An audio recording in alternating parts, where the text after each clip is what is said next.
Spools are awesome, simple tools that we can use in cave diving for connecting short sections of line, like for jumps or for gaps. So here are a couple of my spool tips. First on the list is to get spools of all the same size. About 150 feet is ideal. Anything more than that, we're probably gonna wanna use a reel, but we don't wanna mix and match a whole bunch of small spools with big spools, because then when we go to retrieve one, we might pick out a spool that doesn't have enough line for the job. Number 2 on the list is our double ender. We want to pick a high quality stainless steel double ender over something like brass. Brass tends to wear in a way that's going to cut our fingers eventually. We're going to get a lot more life out of a high quality stainless steel double ender. Third on the list is storage.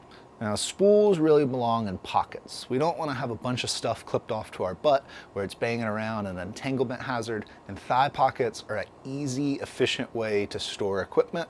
So it's only 2 steps or 3 steps to get into our pocket, get our spool out, and connect our jump. There's many ways to connect the spool body to the leash that's inside our pocket, and we end up having to balance security with simplicity. For example, the least secure but the most simple way to do this would just be to clip the double ender to the spool like that. The problem is, inside our pocket, these may bounce around, our double ender may come off, and then we just have a whole bunch of tangled up spools in there.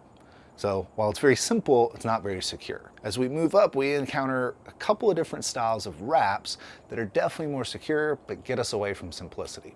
So the first one of these wraps is where we go behind the gate, wrap it around itself, and then clip in. This right here is relatively simple, but it's very secure. As we pull down on the spool, it locks the gate even more. Now, this is what I tend to use because I think this is a good balance of security and simplicity. If we let a little bit more line out, we could do a wrap that's a little more complex, where we go around and we clip it to itself here, or even wrap it around a few more times. There's a couple different varieties of this style of wrap. The benefit is you can use both sides of the gate. I don't really have a use for that, so I don't use this. Any kind of wraps where I'm going over here, that definitely adds security, but for me it takes away too much simplicity and makes it a little bit longer to deploy the spool when I need it for a jump. So the takeaway here is balancing simplicity and security and staying away from something like this. We definitely want to avoid clipping this double ender back onto the spool, because that can just open itself up if it bounces, and now we're back here where we have a chance of losing our spool or causing a tangled mess. Number 4 on the list is make sure you prep your new spools. Typically a new spool is going to look something like this, where it has too much line on it, you can't access any of the holes, and the line is wound really tight, typically by a machine, to where when we get in the water and it gets wet, it swells up and it has a higher chance of birds nesting on us and getting all cluttered. So we want our spool to look more like this. We've got usable holes here that we can pass line through. The line is evenly wrapped and it's under tension, so it's not moving too much, but it's a slight human-made tension, not a machine or a drill-made tension. So the way that we do that is when we get a new spool, go ahead and unspool all of it. Put it out on the floor, and when you re-spool it, put slight tension on it, ensure that it's even across the spool.